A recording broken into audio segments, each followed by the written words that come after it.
Hey, KnightWolf here. Today I'm going to be drawing my new character, Marques.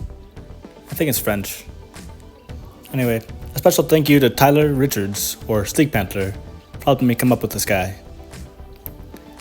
He's one of the crewmates on Sleek Panther's new crew. He's the bard and one of the top 3 strongmen there. He's not fully human. He's one of those special half fish, half human creatures, although he's on the more humanoid end of the spectrum. That just means that he can hold his breath for much longer and has far superior swimming skills than most humans. He's a pretty interesting character, and he's going to be a fun card. Sorry if this video makes you a bit dizzy.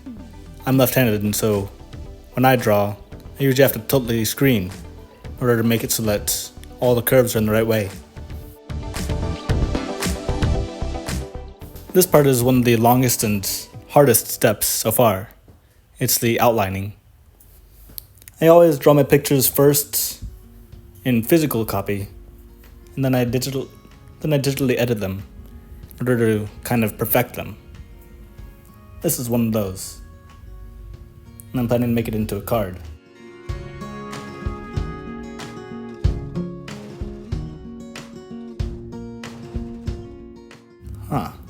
Looks like we have a bit of a geometric problem here.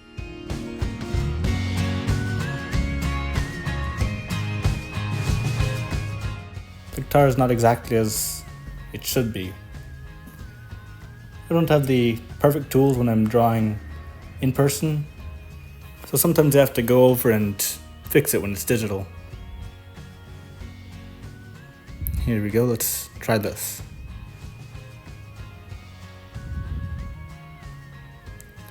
I'm gonna have to stop using the background image as reference for this one. Do a bit of freehand.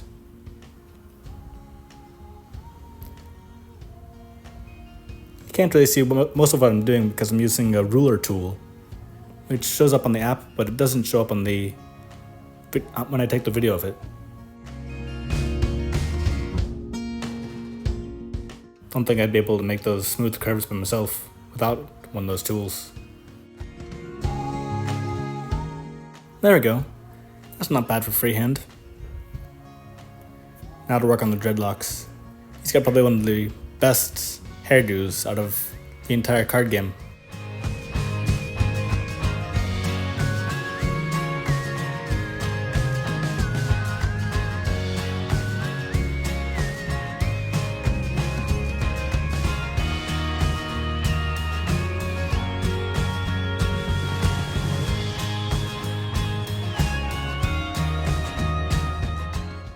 The video speeds it up a lot, but drawing this took probably about an hour just for the outline.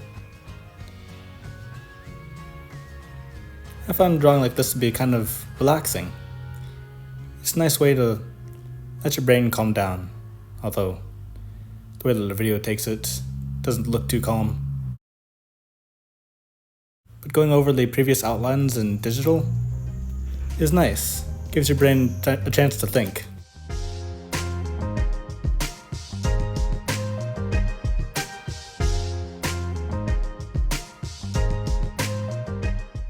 You can see in the original drawing that this character originally had an axe connected to his guitar.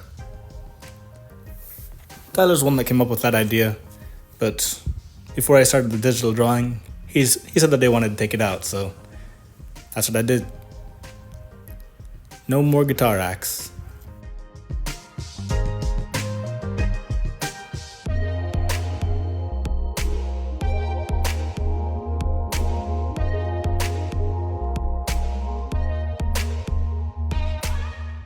There we go, those are some nice boots. Fancy. Not sure if they're completely cut out for pirating, but doesn't matter too much. At least they look good.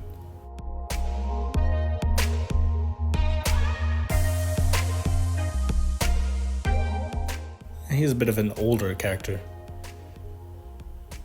There don't seem to be too many of those in the KnightWolf Heroes series, So that makes this guy a bit more unique. Marques. I'm not sure that's how you pronounce it. I think it's supposed to be French. And here comes one of the fun parts, the coloring. It looks very different to you than it does to me while I'm drawing this. You can't see half what I'm doing here either, because I have to go through a lot of work on the color wheel to get the correct shading. But it makes for a cool effect, watching it without that. Kind of the gradient. There we go. Explosions of color.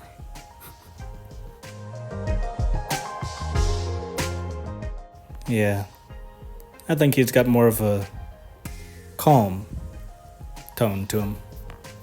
His color scheme is more mute.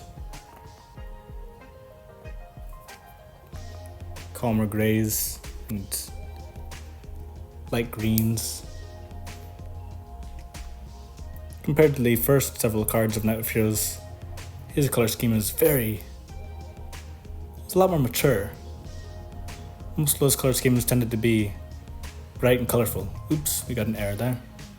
Fixed it.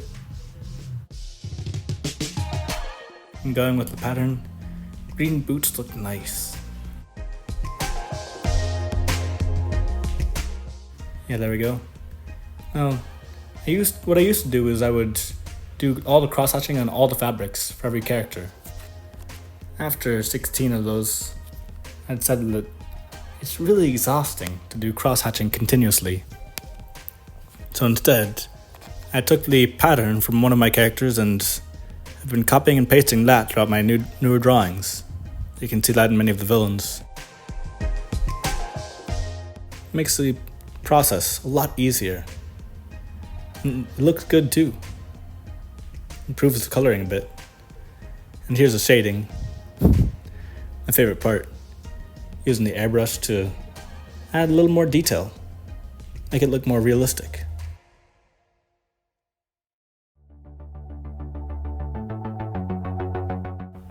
Nothing looks truly good until it's finished, but I think that this is starting to look pretty good.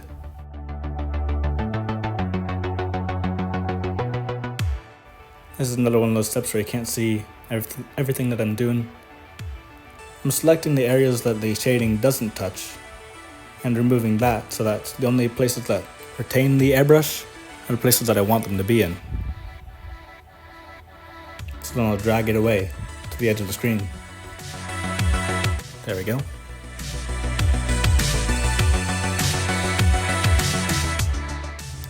Dang it, I think I made a mistake.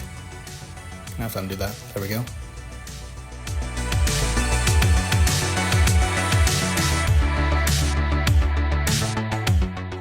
Another one? Oh man.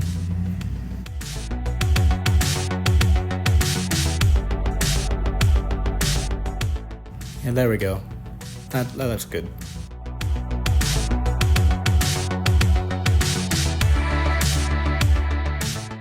Yeah, this character's costume design is also pretty nice. Compared to many of the other characters, his is both unique and relaxed. He's also the first character to use an instrument.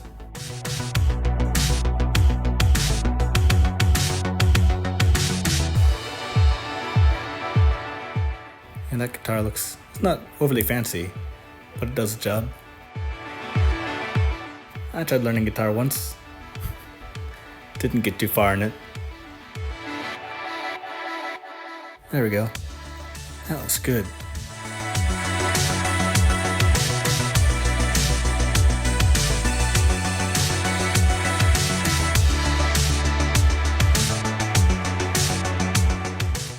Yeah, we're almost done with the shading here.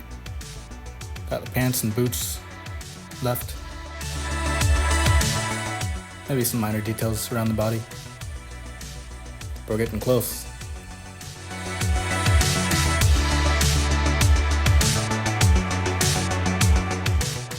There we go.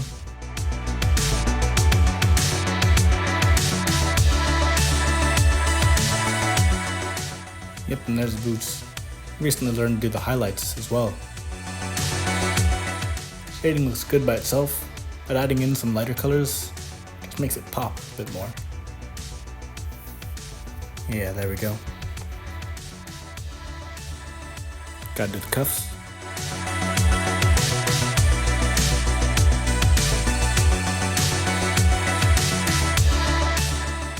I almost forgot the eyes there. Some minor details.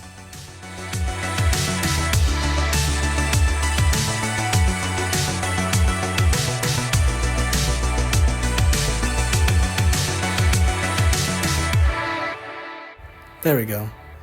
Now that we've got the shading done, now we move on to the hair. This is the most tedious part, the real test. I draw every single hair in order to increase the texture, make it look more realistic. It looks good, but it takes a heck of a long time.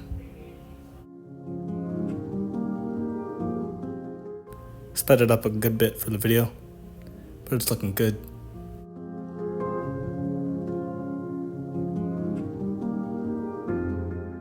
Because this character's epic hairdo, I had to cover a lot more space with those individual lines, making this step take a lot longer than it normally does.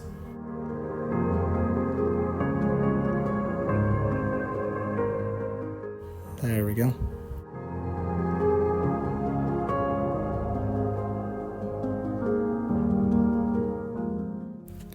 I always start out with the base color first, slightly darker than the original color. Then I layer on top the lighters and darkers, different layers of the hair.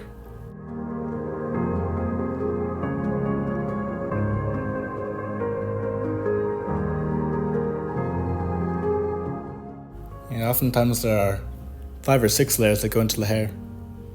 That's only the second one, the base lighter. Fade it out a bit, and now for the darker colors, the shaded parts.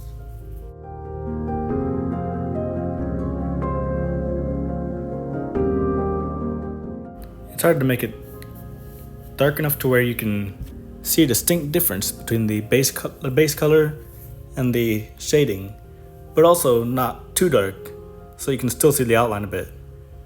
It's hard to see, but it's there. This one's pretty close to jet black, but not quite. Fade it out a bit. There we go. That's looking pretty good. And now for the final stage. It's the top light. Lightest part of the hair I can do. Make it intentionally too light, so later I can go over it and darken it a bit. But it just adds a bit of a pop. There we go.